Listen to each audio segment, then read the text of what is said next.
health monitoring of bridges using vibration measurements. So we will go with the terminologies of each and every word in this. Right now, I will not discuss anything about data science or artificial intelligence, machine learning and deep learning applications in structural health monitoring. So I will talk about general model-based structural health monitoring in general.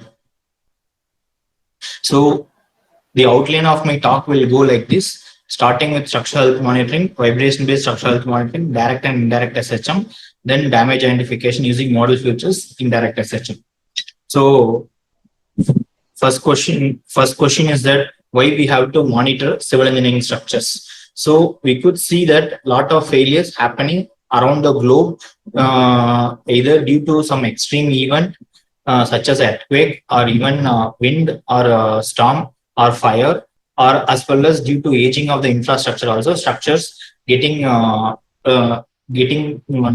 able to function its actual performance. So we could see a lot of collapses of bridge structures, which is mainly an important medium of transport to connect to different regions, as well as to assess some hospitals at such in such of a huge event like an earthquake.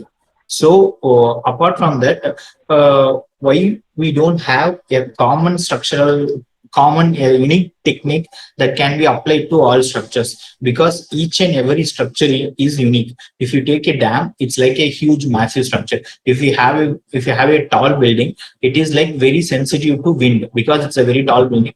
Wind loads will be heavy on the structure, so it is sensitive to wind. If you take bridges, it is very much subjective to wind as well as traffic load on the bridges. If you take any portal structures, it is been subjected to wave loads. Apart from huge wave action, it been piers like inbuilt structures will be subjected to other form of soil erosion, as such foundation settlement and so on. So if you take transmission line towers, we will have already a TMOS damper, which is innate to control the vibration of the structure, but still it is susceptible to failure due to wire breakage as well as many things. So we cannot apply a unique common technique to monitor all the structures. Each structure has its own uniqueness, so we have to adopt a particular technique. So right now, let us discuss the terminology called structural health monitoring. As the word indicates, we are monitoring the health of the structure. So what we will do is that human health monitoring is nothing but we are monitoring the health of our thing. So what we do, we go to a doctor. What the doctor will do? Doctor will put some equipment on us, take some sample out of it, and try to process that sample and try to tell that whether we are having a disease or not. They're trying to take some blood sample or ECG or so, and then they will try to tell that you have within the threshold you are good. If you're not, you are unhealthy, and then some rectification measures, some medication they will be provided. Similarly, in structures, basic philosophy is that, so basically here we put sensors and try to acquire the measurements, and then post process the measurements and try to tell that whether there is a damage or not, and then some retrofitting actions will be taken. So this is the terminology called, simply the terminology of structural health monitoring tells. So basically how structural health monitoring is being carried out by using visual inspection. Like you could see that in order to access under the bridge deck, we have to use some cranes, and then we have to stop the traffic of the bridge to monitor the structure, and then it is kind of an periodic inspection. So whenever we go, at the time only inspect. In between, like schedule, we may do the schedule of bridge inspection like every 6 months or every 1 year. So over the period of 6 months, if any crack has happened and it has got into severe stage, the structure may even lead to the collapse. So visual inspection is said to be kind of an schedule based maintenance, which anything happened during in between the schedules cannot be identified, and it is based on visual inspection, which is an viewed by an eye. So it requires an expertise where he would have a complete knowledge of the structure. All those things are there. So we have to, as I told, it has been, we have to close down the bridge also in order to get into some regions under the deck, and many regions cannot be accessed also. So it is difficult to monitor the structures. Like if we take in a bridge bearing component, in order to identify any bearing damage, we have to go close to the bearing and try to see. So which is not possible with the case of a visual based inspection. So what is vibration based assumption? So right now, that's why I'm talking about vibration based assumption. So if you take a bridge, vehicle is loading, so you are going to the vehicle, the bridge is subjected to dynamic load, the load which is going to be varying over the time. So the bridge is actually under the vibration. So based on the us, we don't like if you take any bridge structure, we have to apply in order to excite the structure. We have to apply a huge amount of load because it's such a huge massive structure. We have to apply a huge load. Even if you have casted a simply concrete beam, in order to apply a 4-point bending, you have to apply a huge amount of load, say 80 kilonewton or 100 kilonewton, depending upon the length and the geometry dimensions of the specimen. So if you take a huge structure like a bridge, how much load you have to apply? Is it possible to apply such a load so that we can focus on like static measurements, like such as like a displacement, which you could try to identify, like it has been the bridge has undergone excess deflection, like that it is not within the limit, which may not be very much easy because we cannot apply a huge force to such massive structures. Apart from that, even though we apply thing in that, at the time we have to close the bridge, but we don't want to close the bridge. So let the vehicle go on the bridge. So basically the loading on the bridge is the vehicular loading acting on the structure. Then wind is also acting on the lower thing. So whether we could measure forces in the structure, what is the vehicle going on the bridge, what is the wind acting on the bridge. So it is also difficult to measure what is the force, because anything we need force is equal to K into U. So in order to know whether there is a damage or not, what we will do, we should be knowing both. We should know the force, then only we should measure the displacement. So it is very difficult to measure the forces acting on the bridge, because even if you apply a huge static load, we cannot measure the wind load acting on the structure. So as such, we don't, it is very difficult to measure actually in civil structures, basically what is the force applied on the structure. But in the case of a rotating machinery, kind of a thing where the motor is running at a particular RPM, so we could know certain loads which are acting on the particular thing. So in the case of structures like bridges, it's very difficult to say what is a load acting on the bridge. So what we try to do is that we don't bother about what is a load acting on the structure. We will focus only on the response measurements from the structure and try to identify whether there is a damage or not. So how it is done. So here I have shown here a bridge. So basically in vibration based assessment, what we will do is that we put accelerometers. We don't put LVDTs or strain gauges. Mostly we will go with accelerometers, which has been placed. Like if it is like a 10-meter beam, every 1 meter we are placing the accelerometers. From that, we are trying to measure the acceleration time history. So from the acceleration time history, we process it and try to identify whether the structure has undergone damage or not, where there is a damage. Like we can say that it is between sensor 8 and 9, there is a damage. So from that, we could go into the region and try to see how severe the damage is, and then take some retrofitting action accordingly. So basically,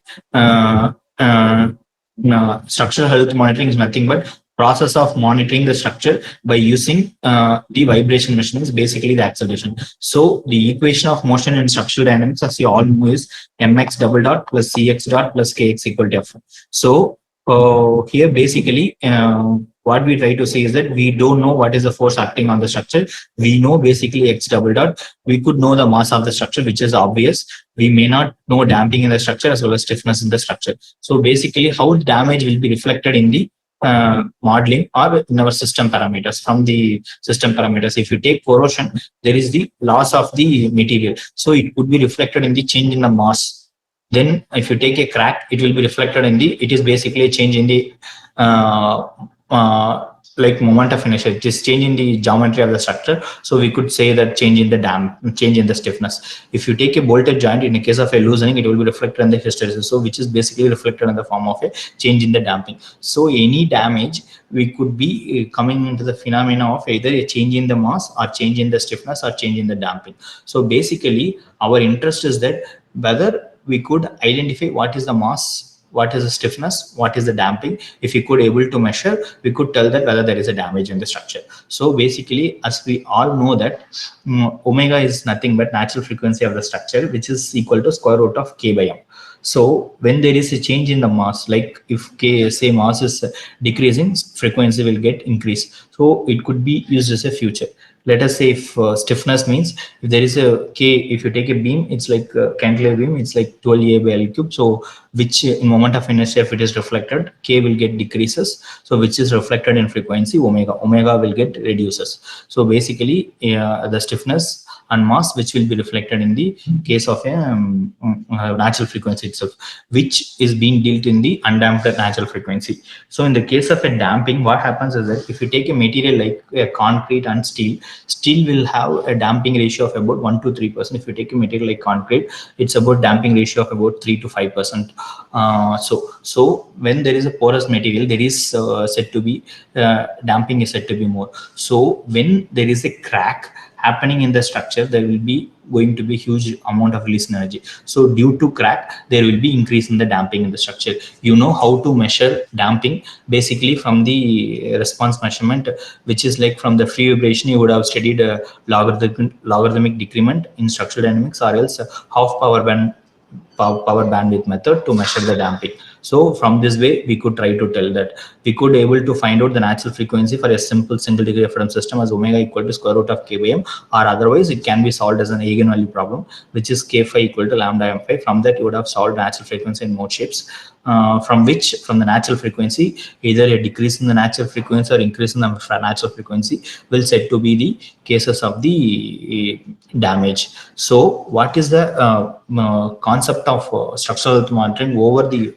visual inspection is that visual inspection, as I told, it is basically a schedule based maintenance. Here it is basically a condition based maintenance. Here we are putting a sensors and we are continuously monitoring the structure, because we are not stopping the traffic of the bridge or as such anything. So the vehicle is moving, we are putting the sensor, we are continuously measuring the response, and then post processing it, trying to say it's only the data, how long you are on which periods you are trying to process. So basically we are trying to undergo condition based monitoring.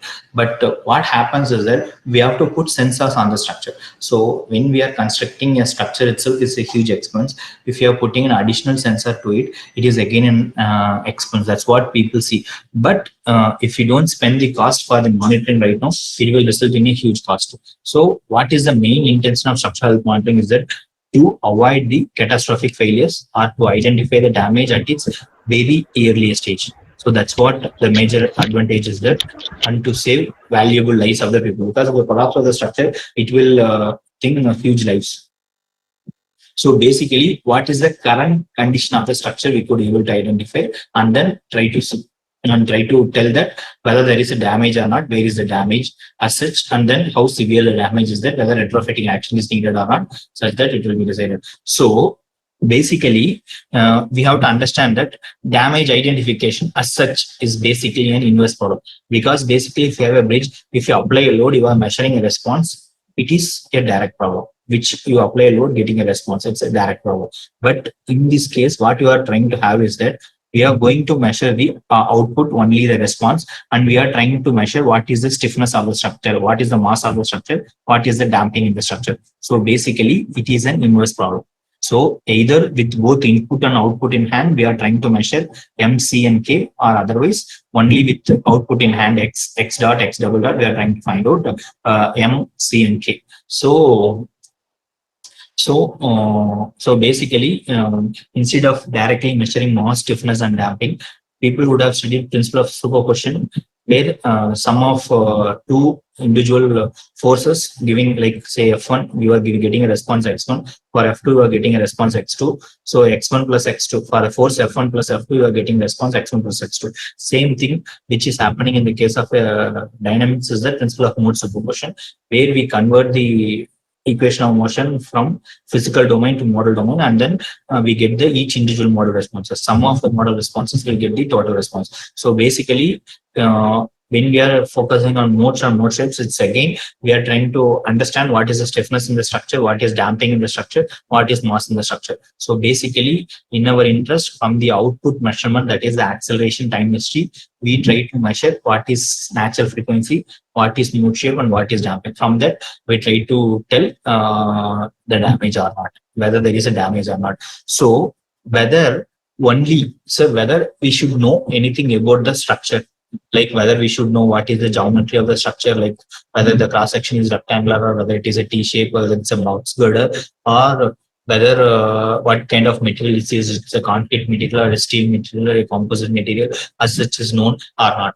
So basically, to start with, what could we say is that uh, that's why the terminologies comes two things. One is model based approach, another one is data driven approach. In data driven approach, we don't need to know anything about the structure. In model based approach, we should know about something about the structure, like what is the approximate length, what is, because structure would have been constructed some 10 years before, structure would have been deteriorated, the material properties would have been degraded. So we should know approximately what is the smallness of the material, like concrete density, length of cross section. If you know, it is an advantageous. Like when we are going into a higher process of like where is the damage, how severe the damage, what will be the remaining service life, if you know about these properties, it is advantageous. Else, with only using the output data in our hand, we could try to tell whether there is a damage or not, where there is a damage. So to move to the higher levels, it is always better to have a mathematical model or some knowledge about the structure is always well known in our hand. So basically, you should know that damage identification is basically an inverse problem. It is also sometimes referred in the literature as system identification. System identification means we are having either input and output in hand and trying to measure stiffness, mass, and damping in the structure, which is basically an indication of we're trying to find out the damping in the structure. So what are the basic steps in it? First step is that identification of damage. Next step is localization of damage.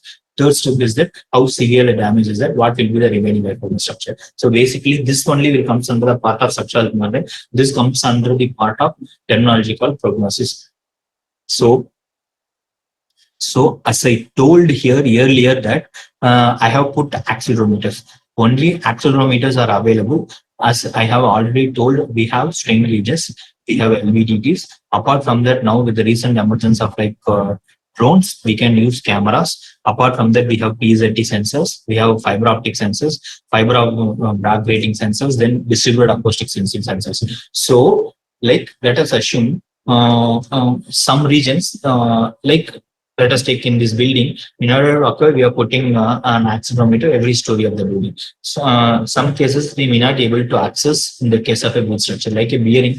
In order to observe, we may not be able to access those regions, which is especially in the interior of it. In order to that, a UAV fitted with a drone, which drone fitted with a camera may be helpful to go and observe and take a close image of the image from it, and then we try to process the image and try to tell that whether there is a damage or not. So basically, you would have seen a technique called digital image correction, where when when the structure is not vibrating, they have taken a video, they have taken an image. When the structure is trying to vibrate, they are trying to take the image. So based on the correlation between the two images, they try to find out what is the displacement and strain in it. So basically, that's what the terminology is of digital image correlation. Between the reference state and the current state, they are trying to find out a correlation, trying to quantify damage or not. So in the inaccessible regions, we can use a drone fitted with a camera and try to get the data. So we could have either here a time signal or a image or even a video. All these three types of data are being used in the structural monitoring. So each thing will be helps in processing a different thing. So from time signal, that is this acceleration time history, we could able to get natural frequency and mood shape. From image data also, we could able to get like from using DAC concept, we could get displacement or strain, from which we could be able to get natural frequency in mode shape. If you take videos, from videos also we could post process the video over different times and try to identify its displacement, getting mode shape and natural frequency using um, magnification, video magnification, and motion estimation concepts are there. So the data may be either a time signal, or it may be an image, or it may be an video. That's what you could understand. So everything it's said to be a kind of an output measurements for the every structure. So only thing is that this being classified as contact and non-contact sensors. So like if you're placing a camera at certain distance and trying to measure it, it comes under the non-contact sensor, because this is developing because of the recent advances in the robotics, image processing, computer vision, and deep learning, etc. Then, hmm, so, uh, so before that, I will talk about different types of SHM. As such, we have told this thing. So why can't we use something like acoustic emission sensors? There are like I have talked about strain gauges, LVDTs, etc. But there are also acoustic emission sensors. There are also PZT sensors, which basically like operating in the high frequency range. Vibration is being operating in the low frequency range. So basically, vibration starts from hertz to kilohertz. Like wave propagation, acoustic emission, electromechanical impedance, all are operating in the high frequency range. So basically, frequency is inversely proportional to wavelength. So what happens is that any smaller size of a damage, it could be identified by the high frequency technique. As frequency is very low and vibration, only high amount of damages is being easily identified from natural frequency and mode shape. In order to identify smaller size of damage, we have to again post process that mode shape and natural mode shape to get the to identify the smaller damages. But like vibration based SHM, as we put, the structure is having some loads, which are basically like in the case of buildings, maybe wind loads, and it is also easy to excite the buildings. It is easy, so that it is almost possible for real time monitoring, where wave propagation electroimpedance requires some controlled form of an input. So where it requires some expertise, and it is sensitive to temperature, because PZT sensor itself is sensitive to temperature. So those challenges we have to encounter it. So that's why other kind of sensors are also there, like PZT, electrochemical sensors, which are being used for impedance-based methods or wave propagation-based methods, as such is available.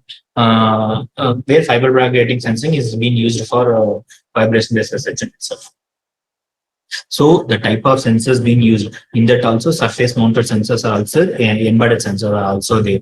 So it all depends that what is the operating range of the sensor. It determines the technique which you are going to employ. So that's what you have to understand. So, but why still now we are claiming like the structure has to be monitored so that the collapse of the structure has been identified, nothing. But why it is not being realized to the full potential is that because, as I told here, a unique technique cannot be applied to the all structures. Other one thing, because each structure behavior is completely different under the dynamic loading of the structure. So, and then each type of a damage will behave in a different pattern. Like a delamination in a composite will be a different thing, and then where there is a crack in the structure, like where there is a corrosion, behavior is completely different. So for each different kind of damage, sometimes you have to use different kind of a technique. So a technique may be good enough to identify corrosion type of a damage, delamination type, but it may not be able to identify local stiffness loss or distributed damage kind of a thing. It may not be identified. And these structures are also spatially large. So we need a huge amount of sensors data to exactly pinpoint the location. Because if you have a bridge of about 100 meter, every 1 meter, if it is like a multiple girders are there, we have to put on each girder to pinpoint it exactly on each structure. So apart from that, generally how we were report BP assess, we should have a threshold, like BP should not be more than this. If it is more than this, you will be, your health is like not well, like that. So here also, how the damage will be identified by comparing with the reference data. So when initially the structure is constructed, this is the natural frequency, say 7 hertz, like that. So during the period, the structure get damaged. So the natural frequency get reduced from 7 hertz to 5 hertz. So we should have a reference data. like basically which is said to be the measurements taken during the health period. So for that, we should have a complete drawing, complete design specification, so that we should have a baseline measurement to it. So, but it is very difficult to have for new structures. We may get the baseline measurement. For existing structures, it is very difficult to have the baseline measurements. These are the challenges making it, and we almost need real-time monitoring of it. So, and also it is said to be autonomous and intelligent monitoring, because nobody wants to download the data and then process it. Everything it should be completely automated. Then, if you think, then another thing is that now recently, like machine learning techniques and deep learning techniques, which are very much developed. But if you see, they are specific for a particular structure. Here I have shown two bridges. One is Brooklyn Bridge, another one is Gold Bridge. Like I have collected a data of Brooklyn Bridge from 2010 to 2020. From those data, I try to develop like this damage means this is the tension loss in the cable. This is like corrosion in the bridge deck. So then this is the bolt loosening. Like that, I have acquired different types of damages data. I would have repaired it. Now, if any similar damage it have been acquired, I could able to identify it, because in the case of machine learning and deep learning, we could solve only a problem as a classification problem or a regression problem. Classification problem is whether it's an orange or apple or banana. So here, whether there is a damage in this thing. So for that, we should have a training data. So if the bridge is said to be Golden Gate Bridge, again the machine learning model has to be developed. The data has to be collected from each and every bridge. So machine learning model are specific for each structure. So that's why I have shown here. Here I have shown a healthy data and a damaged data. Source bridge is Brooklyn Bridge. Target bridge is the Golden Gate Bridge. Here healthy data and bridge data. So red color data. So the data, any new data comes into this. We call it as a damage. Here in this but here, when I put in the same forum, even the blue data, that is the healthy data of the Golden Bridge, being classified as the being classified as the damage data, because I try to put a classifier means I'm trying to break a line. I'm going to put a boundary. So with this, we call it as damage. With this, we call it as undamaged. But what happens is that here I have to develop a machine learning model for the structure separately and then for the structure separately. So the machine learning models are said to be specific to a structure. So that's why it has not been emerged that much to taken into field. It is quite highly challenging. Now with the recent emergence of concept like population-based SHM and transfer learning, it is being possible. Like if you take a self-driving car, where the car is trained for automatically driving in a city like Chennai, it has been applicable for a city in Kerala like Kozhikode or Ernakulam or something like that. So here, what they try to do is that they try to transfer the data from the original space to some other space where the data of same structure are being brought together. So that any distinguish in the data, it is being classified. A single straight line is now able to classify both the structure data. Here, dot belongs to Golden Gate Bridge, here Brooklyn Bridge. So here a single line able to classify two data. So now a single machine learning model is applicable to any bridge structure. Like that, it has been possible. That concept is called population-based SHM or transfer learning concept. So people who want to work on machine learning or deep learning approaches can look into this way, so that it can be in a better way. It can be done. So then, what are the challenges in it? So that's what I'm trying to say. So what we have told is that we need a reference measurement. Then what we have told that database methods are specific to structure. Then we cannot able to measure the force in the structure. So basically output only method. So we have to develop output only methods. Then how many sensors we have to put? Whether we have to put every 1 meter or every 0.1 meter, it's the resolution we want. Then how much duration the sensors will lie, because sensors also need data. So where to place the sensors? So there should be, so the technique should work with the limited sensors. So sometimes the measurements is either due to like if you take a bridge structure during peak hours, say morning 8 to 10 o'clock, you will be going to find a huge traffic because people are going office. In the case of an afternoon, you are not going to find out any traffic. Again, evening you are going to have a traffic. So basically, the changes in the measurement are said to be not only due to the damage, it may be due to the due to the traffic, then various reasons like temperature. Like if you're country, if you're living in a cold country, you will have snow loads also acting under it. So some additional loads also will come into the structure. So our technique should be robust to these uncertainties also. Then sometimes the sensor which you can sometimes the sensors also may get into damaged, so that will be reflected in the measurement. So sensors, so your technique should distinguish whether that is the change in the measurement is due to damage or due to the sensor fault.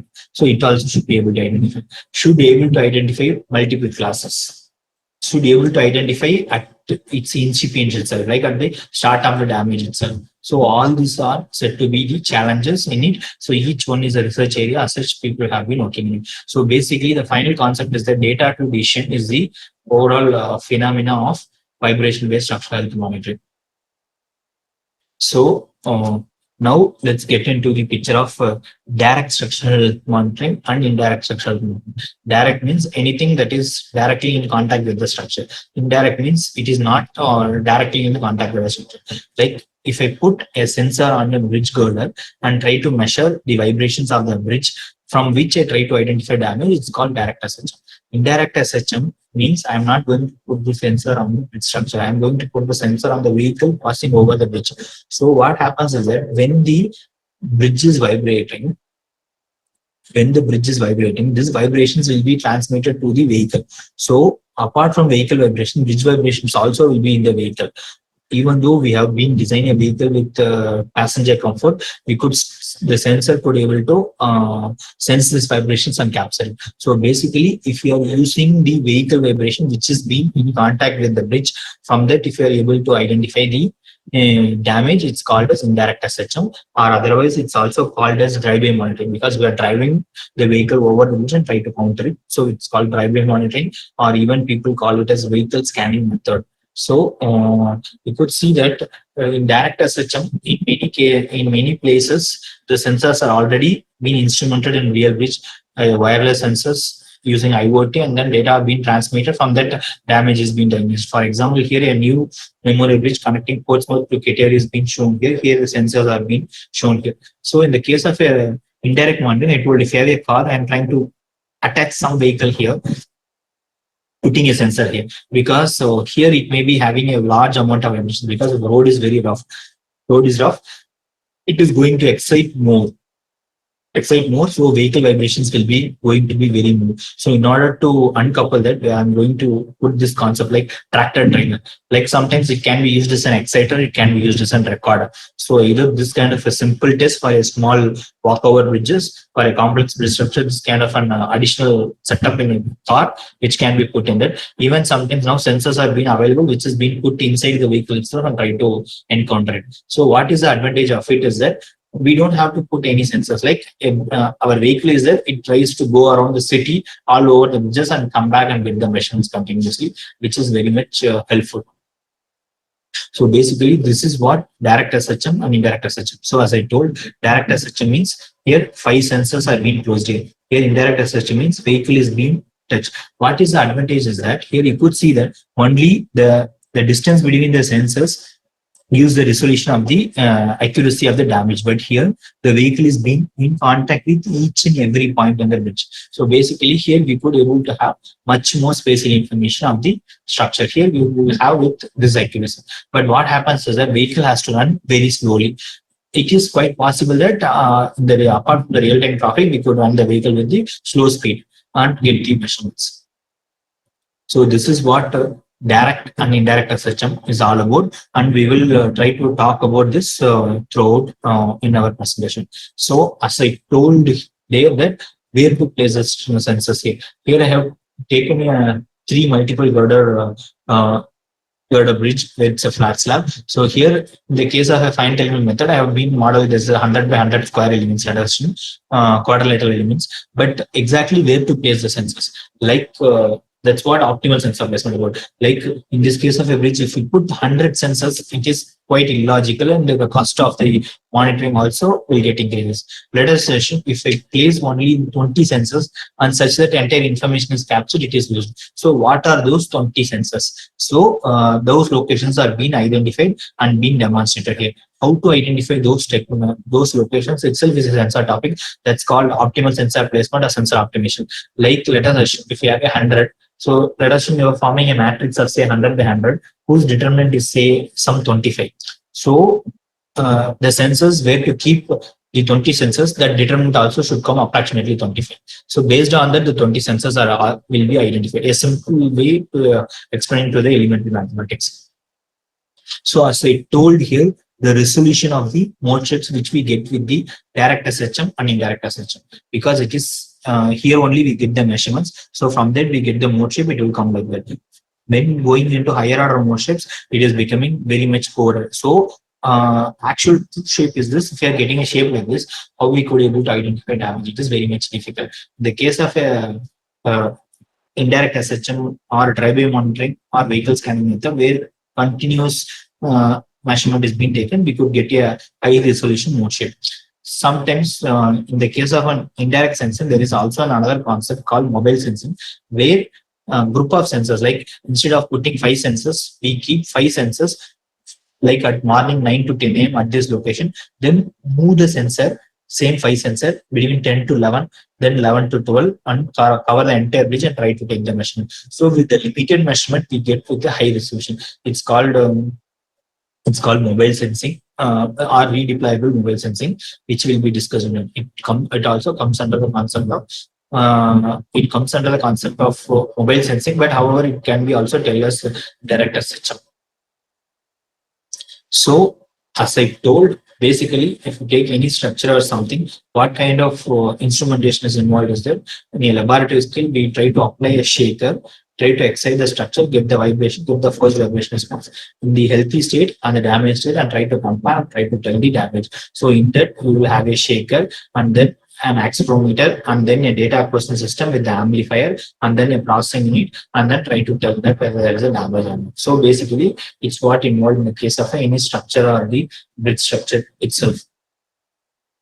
So basically, we try to put accelerometer. So here the vehicle loading is going. I'm putting the accelerometer, getting the acceleration with estimations. From that, I try to identify where there is a damage. So in order to identify that, generally we start with modeling and then try to have a competence in the numerical modeling or analytical modeling, and then get into experimental studies and then field experimentations.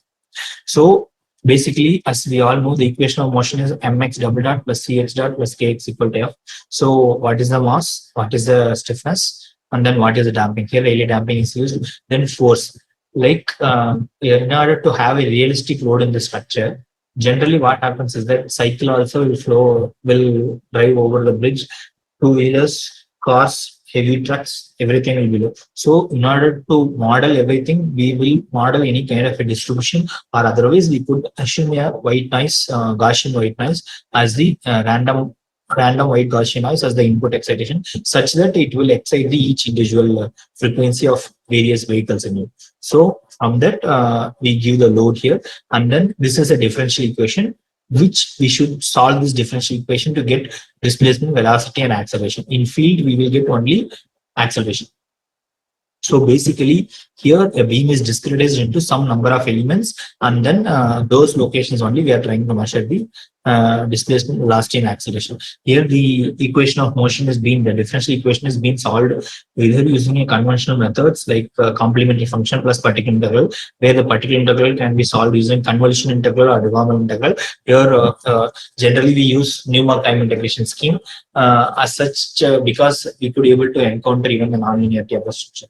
So that's why it's being used, and then we try to get it. So if we know what is the material properties, geometric dimensions, even we can solve it as an eigenvalue problem and get the natural frequency and mode shapes. But in reality, we may not do. So generally, we measure the acceleration time history measurements, the real-time load, and then try to use nodal analysis technique. So from the acceleration time history, if we get natural frequency, mode shape, and damping ratio, it's called as model analysis. Experimental model analysis means we are doing it in the field. In operational analysis, we are seeing that input loads are Gaussian in nature.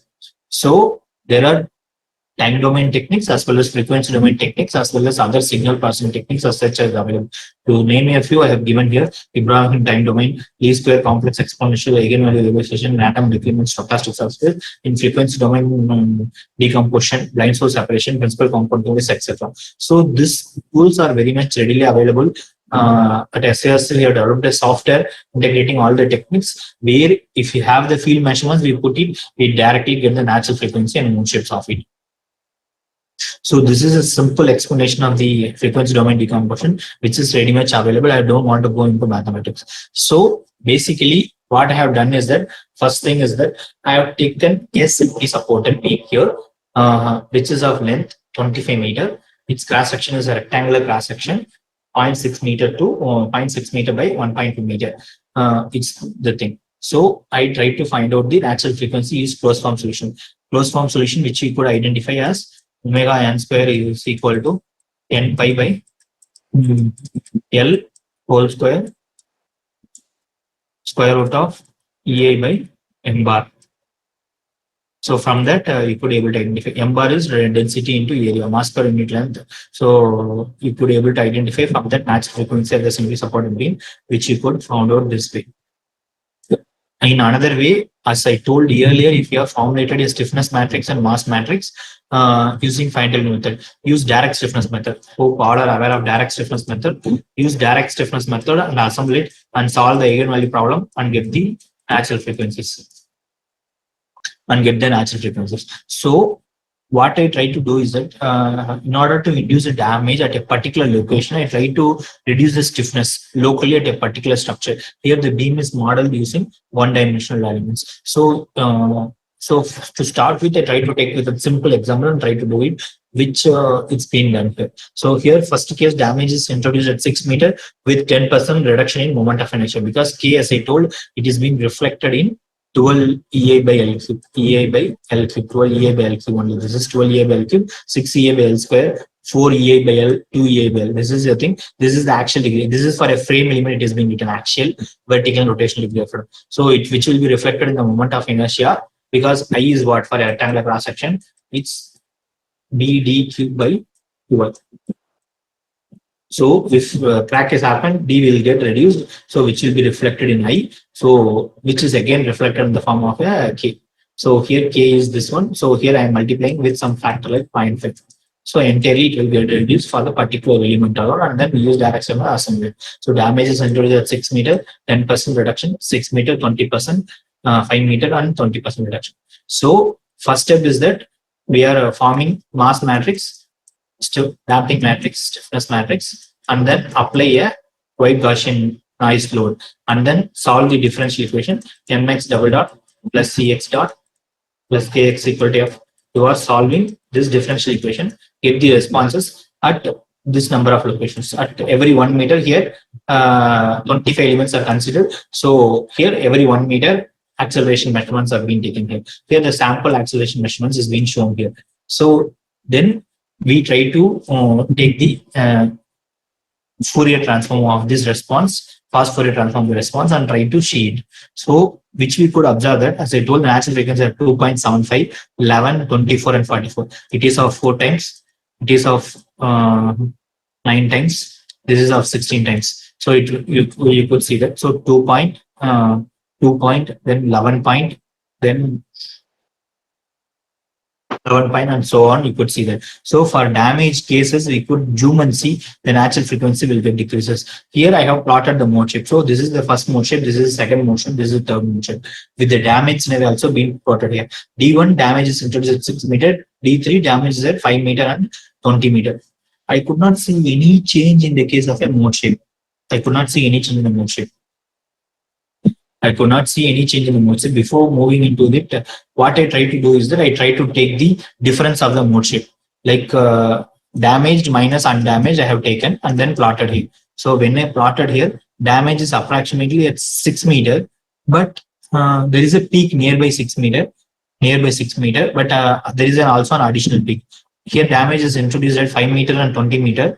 I could see a 5 meter peak, 20 meter approximately a peak, but whether is it able to control it, it's not so, because it gives sometimes now multiple peaks apart from damage, gives and falls around, and we have subtracted a damage minus undamaged state to identify damage, to conclude it. But however, it is liable to give the false rectification. But we should know that whether the natural frequency decrease is only due to damage. So let us see that here Z24 bridge is there. What happens is that the sensitivity of the modulus of the concrete, a modulus of elasticity of concrete with respect to temperature is being shown here. With respect to the asphalt layer, it is being shown here. So Young's modulus will get changed over the time. So in the case of a hot sun at 12 o'clock, the temperature will be very high, say 60 or 80 degrees. At the time, Young's modulus will be reduced. So it will be reflected in the form of a loss. So that's why it is being shown in the case of a mode shape. Some other false peaks are there because I have integrated this degradation modeler based on the temperature in it. So here the natural frequencies is being monitored for the bridge over the different duration. Like from summer to winter, it is being modified. So during peak summer, you could see that frequency during peak winter, you could see that temperature is increasing and then later it is decreasing. So the natural frequency decrease is not only sensitive to damage, it is also sensitive to temperature, because temperature change causes the change in the Young's modulus. This change in Young's modulus will be reflected in stiffness, which will be reflected in the natural frequency. So so the variation of temperature between day and night itself causes the change in natural frequency of both reinforced and concrete bridges by more than 5%. So if you could observe the change in the natural frequency, we cannot conclude that it is only due to damage. It may be also due to the temperature. So we should know when we are comparing the reference measurement to the current measurement, we should ensure that both should have same time. It should have been measured and same temperature it should have been there. Else your data comparison will be very much wrong. Otherwise, normalization will not be correct. So we have to do some process, some standardization or normalization procedure in structural health monitoring to confirm that whether it is due to damage or not. So we could observe that frequency is not only sensitive to damage but also due to temperature as well as damage. So you should have follow some normalization or standardization procedure for it. So now I have obtained a mode shape, difference of mode shape, where it shows the peak at damage, but it shows some other peak also.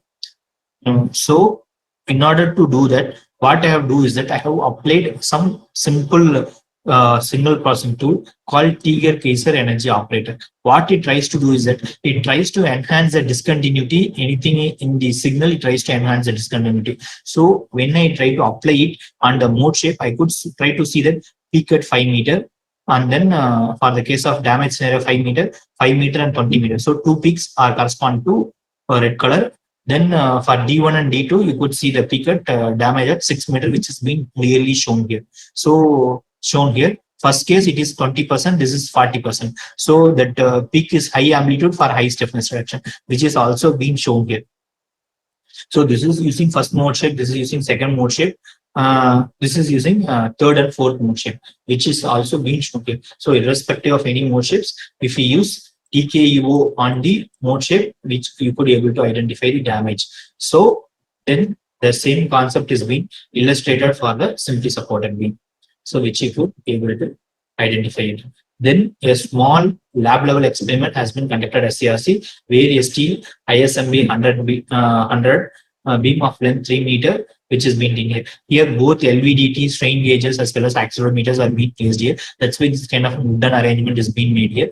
Here damage, instead of damaging the structure, we try to put a hole which is said to be damaged. It is directly under the sensor, so which will be very much clearly reflected by it is identified. So which is directly under sensor number 4, which is clearly being identified by the sensor number 4 here.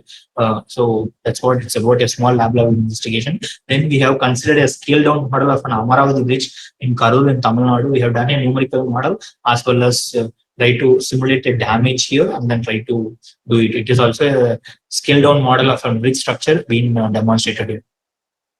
So far what we have seen, we try to have an we try to have a summary. So far we have been discussed so far on the local damage. So far we have discussed about local damage. That means damage at a particular location in a bridge, either in a cantilever beam or a semi-submersible. At some location only the damage stiffness loss is there. So some degradation is there. It may be a corrosion or anything. So which is that's what we have done. So first thing what we have done is that we have put accelerometers every 1 meter along the bridge and then measurements are taken. So from acceleration response, we use modal analysis technique. We use modal analysis technique and get the natural frequency mode shapes. Here damping ratio is not being estimated. Natural frequency and mode shapes are estimated both in healthy and damaged state. So these mode shapes are compared and the difference of mode shapes is being plotted.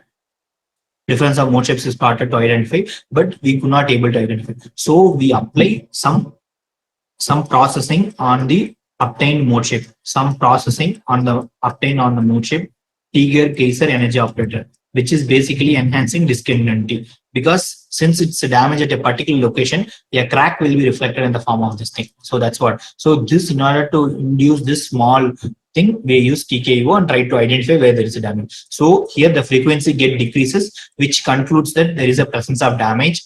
Then a small discontinuity is amplified using TKO, which has been identified. So for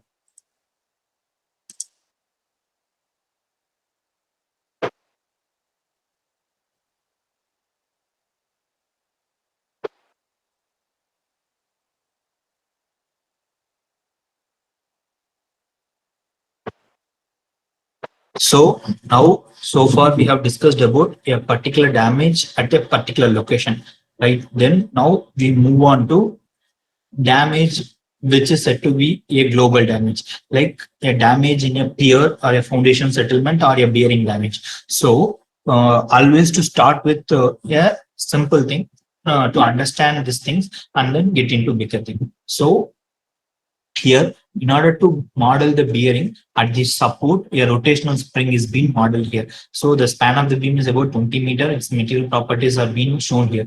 So basically, here the bridge bearing is being done here. So far, what we have discussed is all about direct SH.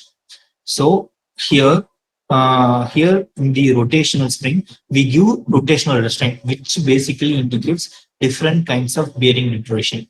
So the stiffness of the bearing has been reduced. So which is being shown here. So what happens here is that when the bearing is getting deteriorated, the simply supported conditions will be becoming getting fixed state. So what happens is that the natural frequency in this case will be getting increases. So if you see first mode shape, second mode shape, and then third mode shape, third natural frequency from 4.4 to 5.8, 7.81, 11.72, from 38 to 70, which you could see. So bearing damage basically provides a restraint, that is means providing it's going to restrain the motion. So basically which is reflected in the increase in the frequency, because it is going to become stiffer.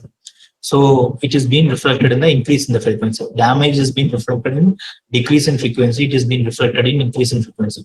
But if you see here, in the earlier case, damage is at a particular location where it is reflected in a form of a discontinuity at a particular location. Here, what happens is that as it is getting restrained, this U shape is becoming more towards getting towards center. So that's what we could not able to, we could say a change in the shape of the mode shape. So whether we could able to identify that this change in the shape to clearly conclude it as due to bearing damage. So what I have done is that I have taken the slope of the mode shape is being plotted here. So slope of the mode shape, when we see the first mode shape, the slope of the mode shape, what it is becoming is that it is becoming an S shape. We could see that it is becoming an S shape. So when we take a mode shape, it is, if it is in the shape of an S shape, then you could understand that slope of the mode shape or mode shape gradient, which is both same. So if the sine wave, if basically the initial S shape is being transformed into a sine wave, we could call it as it is due to bearing damage. So earlier, what happens is that in the case of a local damage, it is being reflected in the form of a discontinuity at a particular location. So only a very particular peak is happened. Here there is no change in the shape will not happen. Here if you see, here where there is a damage, there will be a small discontinuity only that is being reflected, that is being magnified using TKO and shown to. So here in this case, there is no additional discontinuity and all. Only the shape of the thing will be changed from sigmoid to sinusoidal shape. So this is what happened in the case of bearing damage. So when you use mode shape as a damage index for a local stiffness loss for a bearing damage, its behavior will be completely different.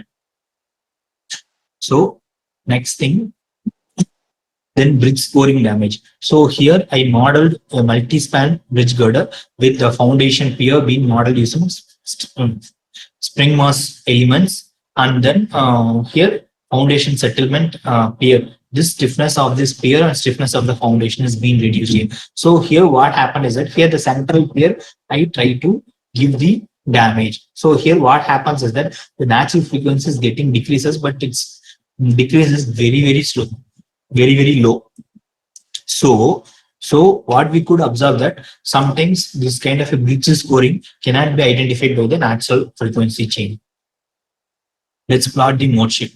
When we plot the mode shape of this multi-span bridge girder, we could not try to see any change in the shape. So when we try to zoom around the foundation location, we could see that there is a change in the amplitude. So here the complete change in the shape will not be changed. Only the amplitude change will happen.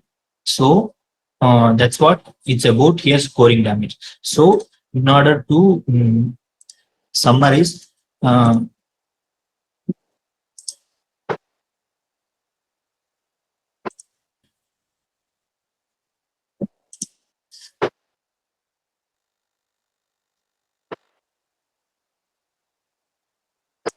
local damage, you could see a discontinuity. When you see bearing damage, you could see a shape change.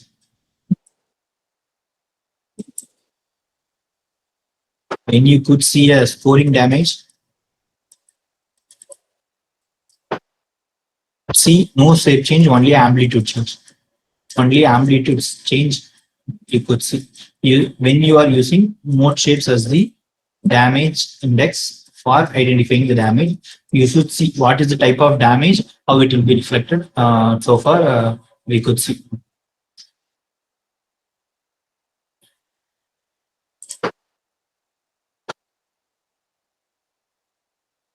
So far, we have discussed about only about um, direct SHM. Then to summarize again, for local damage, the natural frequency get decreased. For bearing damage, natural frequency get increases.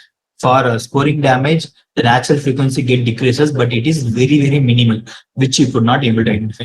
Another notable point which you could note is that the natural frequency is not only sensitive to damage, but also due to temperature. So you should follow some standardization organization uh, procedure before processing the data to get the natural frequency motion, which I have not discussed uh, in our talk. So then mobile sensing, in that only direct SHM is coming, and then one thing is called redeployable mobile sensing. So mobile sensing can be classified into redeployable mobile sensing and in-situ sensing. Redeployable mobile sensing means we use only 2 or 3 sensors, and then the same sensor is being moved throughout. So it is like it is mounted with some movable wheel, such that the sensor will be moved from one position to another position. It is kind of some surface mounted with a wheel, which is being placed at location, say 0 meter to 1 meter. There's 5 sensors. Then 1 meter to 2 meter, the sensors are placed over the different times, like morning 9 to 10 a.m., 10 to 11, like that. It is such that it is being covered entirely. So what is the advantage of that is that here, what is the advantage is that here we get a very close resolution of the damage. So what is the advantage here in this case is that, let us assume we have a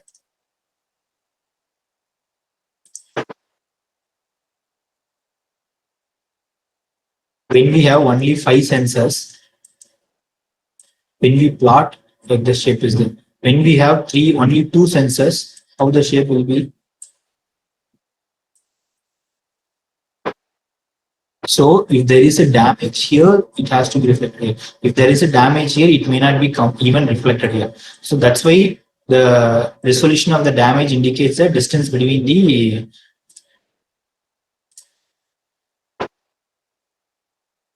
distance between sensor. But so here, when we move the sensors so that we will have a continuous measurement throughout. So here the spatial resolution between the sensors is very high. In the case of a driveway monitoring, the vehicle is being touching each and every point. This wheel is going to touch each and every point in the bridge. Say only between this distance, only this distance between these wheels may not be sometimes in contact. So so we will get a high accuracy of mode shape. So a very small damage also can be identified, and more reliable location of damage can be identified. So here, what I am trying to say is that let us assume the vehicle is driving. Initially in the morning, I try to put the accelerometers. Let us consider I am putting two sensors here, and then try to get the so normal traffic is going on the bridge. I have got the measurements like YA1 and YV1. I apply model analysis technique and get 5A1 and 5A2. Next, in the morning, 10 a.m. to 11 a.m., I keep this acceleration 2 at the same location, acceleration 1 alone, move to the other location. So a common overlap is always being kept, from which the measurements are being taken. At location B, we will have B1 and B2. B1 corresponds to first sensor alignment, B2 corresponds to second sensor alignment. So here YC2, then the sensors are being, acceleration 1 is kept. So here a common overlap is here, and then sensor 2 is being kept.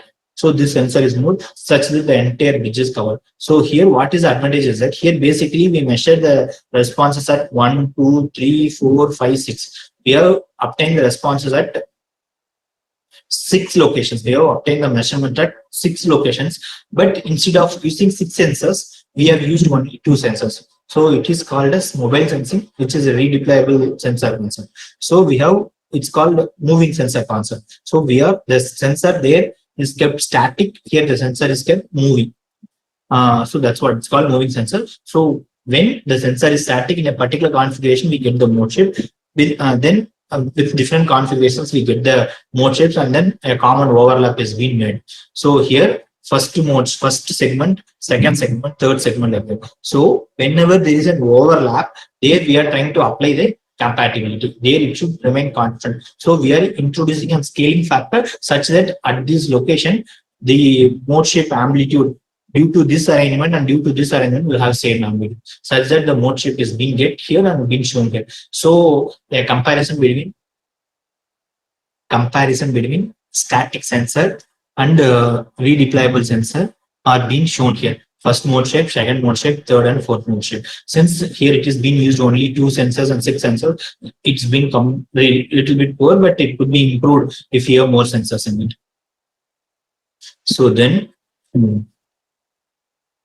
so far we have discussed about direct SHM.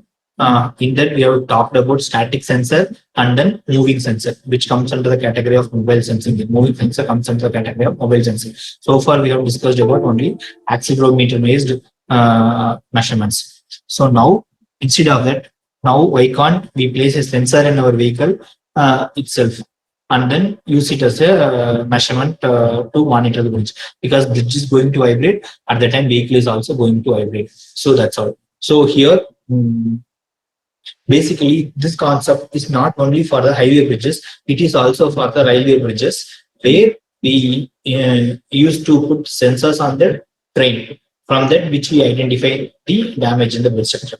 Where in another sense it can be also used for monitoring the railway track. Not to monitor railway track, as the train is traveling over the track, we could able to monitor the track misalignments, either an horizontal misalignment like kind of a buckling, or otherwise vertical alignment, track irregularity, everything can be identified. So here the specific focus is on, so far my focus is completely on highway bridges. So here basically a direct SHM involves sensors on the bridge. So as we keep lot of sensors on the bridge, obviously we get lot of information, easily we can understand the complete behavior of bridge structure. But what happens is that each sensor will have a battery and it is having one time, and we have to have more accuracy, means we have to put more closely spaced sensors. So again, expensive time comes. But again, we should allow the traffic to load such that the bridge should vibrate, because the bridge is not vibrating. If you're not taking the machine doing the kind of vibration, it not makes sense. If there is no traffic in the machine, only wind load is acting, and very mild wind load is acting on the bridge structure, means it doesn't make any sense to measure at the time. So again, at the time we may have to apply a huge, we have to have a huge excitation source. So we may have to put a huge machine to shake the bridge structure. So it needs an exciter in certain cases, like so it may require exciter in certain cases.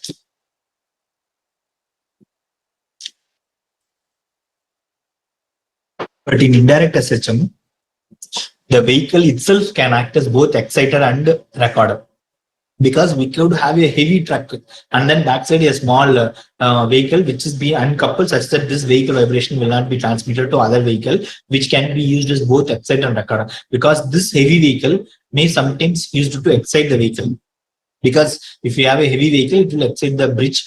This will be used to measure the vibrations of the bridge, which is being transmitted from the bridge to the vehicle. So here we should understand the terminology. I should show you a quarter car model of a vehicle. This is the body mass, which is said to be sprung on a suspension. So it's called sprung mass. It's said to be an unsprung mass. It's said to be tire and suspension. So here, this is the contact point of the wheel, which is in touch with the bridge. Road will not be smooth. It will be having a rough profile. So the roughness of the profile of the structure is being indicated by R of X. So what will be the here again, we should ensure the compatibility. Here, the bridge displacement at this point should be equal to the wheel displacement. So again, that should be ensured. So here, what should be the load to this bridge? The entire inertial weight of this vehicle is being acting as a load to the bridge structure. Again, the load vibration, the bridge vibration will be act as the load to this vehicle. That's what you've mentioned. So here the equation of the motion for the vehicle is being written here. MV YV double dot plus CV YV dot plus KV YV FV, where displacements are YU and YS, which has been shown here. Similarly, for the bridge structure, MB YB double dot, CB YB double dot, KB YB, NB FB double dot. So here, roughness profile is being simulated using ISO. It has been shown here. So here, a coupled equation of motion, both vehicle and bridge equation of motion is coupled, which is being shown here. So this coupled equation of motion is being shown here. So we are here going to solve the coupled equation of a motion here. So first thing is that, okay, let us understand how when a vehicle is traveling over the bridge, if you put a sensor on the vehicle, how the vehicle measurements are there. Let us see. So here now, what I consider is that I put a sensor on the vehicle axle. This is the vehicle axle, then vehicle body, and then at the contact point of the tire, I have kept another. There are 3 sensors I have kept. Apart from that, an additional static sensor on the bridge is also kept. So I have taken a bridge structure which is being shown here, whose natural frequency are say 4, 15, 36, 60, and so on. So I allow the vehicle and try to pass. The vehicle has its own natural frequency. The vehicle natural frequency are nothing but 13 hertz, 13 hertz and 25 hertz are the vehicle frequency. 13 hertz and 25 hertz are the vehicle frequency. Okay, now let's plot. So what kind of a vehicle we want? Whether we want a flexible vehicle or a heavy vehicle. So what I try to do is that we have considered two vehicle designs, where in one case vehicle frequency is much greater than the bridge frequency. Second case, where vehicle frequency is greater than bridge frequency. Second case, vehicle frequency is less than the bridge frequency. These 2 vehicle types we have considered. So here vehicle frequency are 24 and 240 hertz, bridge frequencies are 416 and so on and so forth. So I have taken a measurement from a sensor kept on a bridge, which is being shown here, from the vehicle axle, from the vehicle body, then from the contact point, that is from the wheel. So when a vehicle is being captured here, how the response is being shown here, time history response is being shown here. So when I try to see that, we could see that the bridge obviously will get only bridge vibration. which we could see peaks at 4 hertz, 16, 36, 16, 93. We could able to clearly see in the FFT of the response. But in the case of a vehicle axle or vehicle body, here you could see apart from the bridge frequency is not coming like exactly at 35. It is coming like in the form of an double peak, that is at 31.25 and 37.1. So what it is means, it is the shifted bridge frequency which is due to the vehicle driving, because the vehicle is running at a constant velocity of say 10 meter per second or 40 meter per second. So that frequency is interacting with the bridge frequency, and the coupled frequency is coming, that is omega b plus n pi v by L, where v is the velocity, L is the length of the bridge. So this coupled, this hum kind of a phenomena is coming in the case of a vehicle axle and body. So not the bridge vibrations are only transmitted to the vehicle. So vehicle will have its own own frequency as well as its. So its frequency is about 24 and 240. We could see a peak at 24 hertz. When we are taking at the contact point, we are going to get only this coupled frequency. So from the coupled frequency, the medium response will be the bridge frequency that you have to identify, which is being tuned. Then when I take a second vehicle where bridge frequencies are far beyond the vehicle frequency, because vehicle frequency are considered as 0.69 and 0.83, because frequency is less means vehicle is being designed as a less, this is a kind of a stiff vehicle, this is kind of a flexible vehicle. So the natural frequency of vehicle are 26.72, 106, 240 like that. When I could try to see that, I could not able to identify, the actual frequency before. Here it is being shown 26, it's been shown, and then 88, 106 is being shown. Only two frequencies are being shown. In the case of a black color code, it is not being shown. So basically, when vehicle frequencies are far beyond the bridge frequencies, it is easy to identify. So apart from that, what happens is that it's okay, because here the assumption is like the bridge is very smooth, the measurement is being taken, so you could able to observe that bridge vibrations are being present in the vehicle. But the major challenge is that the roughness of the profile, because when you ride your vehicle, two-wheeler or a car in a smooth road, you will not see any jumps of the vehicle, you will not jump from the seat, even if when you ride in a government bus or in a public transport. But when you have a rough road, like when there are more stones, when the bus is traveling over it, or when you bike is traveling, you are going to jump. That means roughness is going to give more amount of vibration to the vehicle. At the time, what happens is that the entire thing will be get buried out. The entire bridge vibration will be suppressed by the predominant vibration of the roughness excited vibration. So in order to demonstrate that, here the response of the front wheel and rear wheel is taken, and the vehicle body is shown here. Here the natural frequency of the structure are 6, 24, 56, 54, 96, and 50, which is being shown here. So here when there is a huge rough profile, it's said to be completely, the bridge vibration is completely kind of a buried wheel. Even in the case of a contact point, we could see that it's completely kind of a front wheel response, and whereas in the rear wheel response, it's said to be completely buried. Even if I go at low speed, I could not able to see it. What I could try to do is that simply here I could use, we can use two concepts. Here the wheel is going to touch the same point, like the same rough profile I'm going to do. Back wheel is also going to touch the back wheel. Only there is a time delay. So the front wheel and back wheel response will have both bridge. So the total response will be bridge response plus roughness excited response plus vehicle response. So in order to eliminate the roughness part, the front wheel of the response and back wheel of the response, as it is following through the same rough profile, when we try to subtract it, obviously the roughness will get eliminated. Some bridge components will eliminate it, but it may not be meager.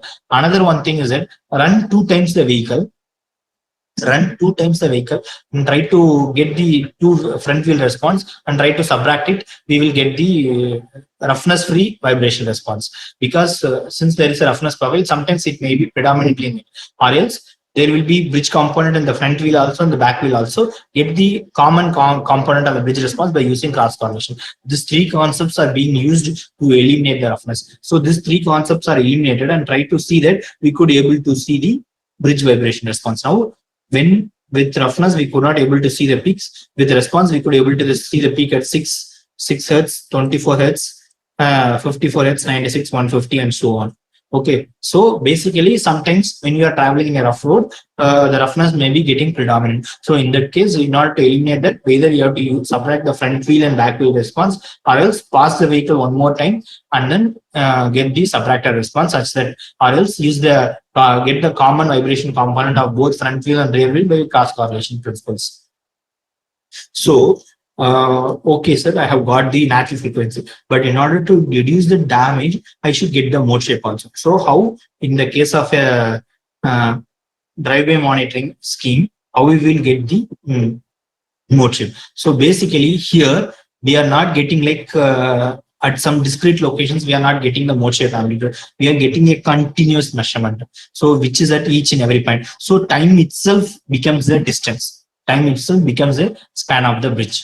So, basically, we have to use simply the filter or the corresponding frequency range and try to get it. So, when you use a band pass filter, you will get a signal like this. So, after that, you try to get a envelope of the signal. So, envelope of the signal directly gives the motion.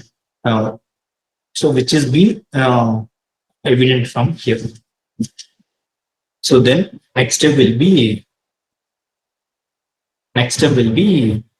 identifying damage. So for that, what we have done is that we have done a small experiment where we have a bridge structure. Here, in order to maintain a constant velocity over the bridge, the vehicle is started a prayer at some location, and then after decelerating, it has been done. So in order to create some roughness, some tips are being overlaid here, and then in order to introduce damage, an additional weight has been kept at some location in the bridge. So here the car is specifically designed such that this is the one sensor, here axle one sensor is kept, here body back, here axle back. So 4 sensors are being kept here, and then from that free hit is being given, and then from that measurements in the vehicle, the response is being processed, and then we use wavelet packet decomposition here to identify the damage directly in time domain to where the damage is being introduced at 3 meter at 2 different locations. So this is being moved to other location, and we are trying to identify the damage from which we could able to identify this technique. So these are some other kind of experiments being done at SCRC. So I will, I think I have taken about 1.5 hours, maybe I'm open to any more questions in general on structural health monitoring will have happen. So my acknowledgement to uh, my mentor and my PhD supervisor, Dr. Ram Mohan Rao, then technical staff of ASTAR and Assistant Laboratory for performing experiments. Then this driveway monitoring